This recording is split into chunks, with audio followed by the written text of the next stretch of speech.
For Fred Skinner, life is a never-ending challenge.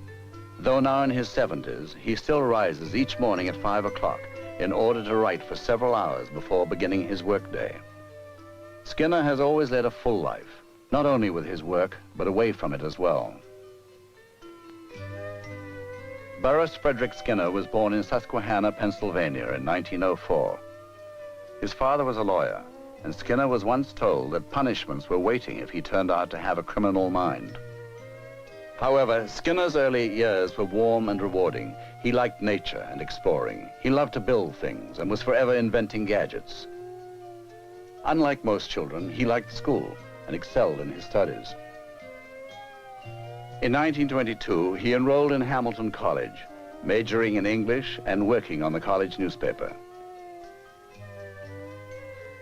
He is remembered by classmates as being a rather strange mix of both bookworm and extrovert, making history at the small college for perpetrating a hoax of enormous proportions. It was done in complicity with his friend John Hutchins, who with Skinner spread the word that the famous film star, Charlie Chaplin, was going to visit the college campus. Leaving nothing undone, they printed posters and published articles in the local newspapers. The hoax was a colossal success, turning the small college campus into a circus of confusion. No one knew who was responsible, certainly not the studious Fred Skinner. Entering Harvard University, Skinner became more like the man we know today. Except for occasional visits to a favorite coffee house, he led a life of near seclusion as he pursued his study of psychology. In the 1930s, he met and married Yvonne Blue. Several years later, their first daughter, Julie, was born. By the time his second daughter, Deborah, was born, Skinner had already begun to formulate his thoughts on behavior modification, and Deborah became the famous baby in a box. Skinner had invented what he called an air crib, a controlled environment that kept Deborah safe, dry, and at the right room temperature. Although applauded by some, the air crib became one of the first major controversies involving Skinner's work, and people accused him of using his own child as a guinea pig. Today, Deborah is an artist, and although she doesn't remember being in the air crib, she is amazed at the controversy that surrounded it. In Skinner's daughters, people see reflected the two sides of the man himself. On the one hand, the artistic rebel, and the other view of Skinner as a conservative intellectual. Skinner's oldest daughter, Julie, is an educational psychologist. He has always been to me, a very warm person. And in fact, I think he has a tendency to be quite sentimental. This also surprises a lot of people. Perhaps it is equally as surprising to see the man whose theories have revolutionized the world's thinking about man's behavior playing the organ for one of his grandchildren. But music has always been a part of Skinner's life. He and his mother both played the piano. Later, Skinner took up the saxophone and played in the high school jazz band. But leaving the three trees, a remarkable number of Another one of Skinner's favorite pastimes is play reading. He regularly meets with a group of friends and neighbors to dramatize selected literary works. That knowledge is a possibility only in matters which can be demonstrated to be true or false, such as that the Bristol train leaves from Paddington Station.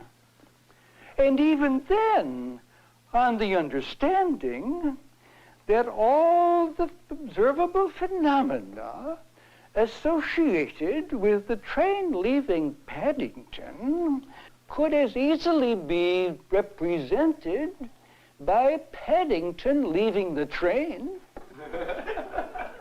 One adult and two children. Come on, we're going to love this. This one, look up here, this one is going that way because the water is coming on over on the outside. And this one is going that way because the water is going on the My underside. father has always been pretty? particularly enchanted by young children. Anything they do fascinates him. Yes, right. Unlike many futuristic thinkers, Skinner believes that the family unit is all important.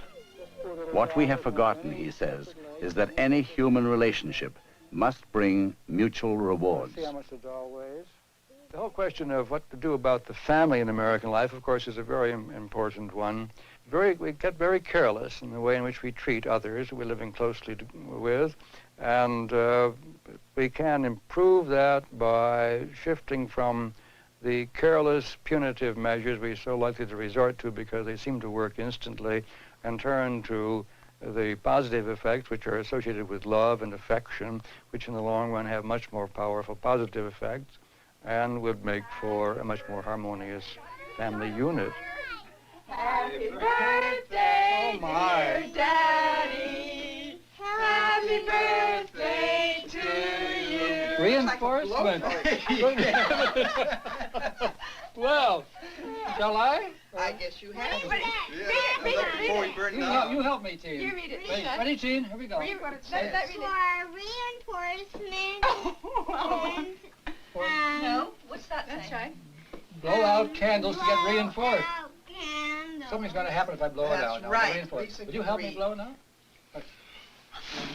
It's hard for Lisa to blow because she has some teeth missing. The wind whistles I through. thought there were those candles that don't go out. Are they? They really went out, didn't How does it feel to be 70 then?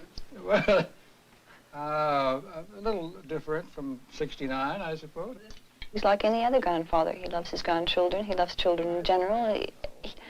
It's relaxation, and he's granddaddy. You know, he's not anybody who needs to be awed and watched out for. He's just granddaddy to the kids.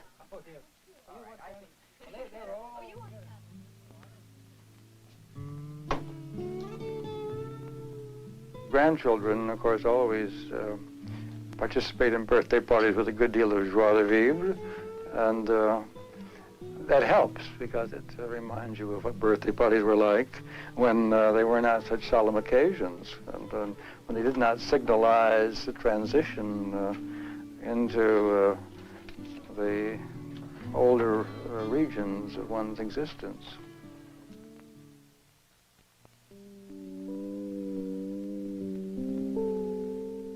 If one advances confidently in the direction of his dreams and endeavors to live the life which he has imagined, he will meet with a success unexpected in common hours. Those words were written by Henry David Thoreau more than 100 years ago, when he walked the shores here at Walden Pond. Success has come to B.F. Skinner in a life filled with controversy, yet rich with knowledge gleaned from many years of careful observation. He, like Thoreau, was a rebel, and he marched to a different drummer.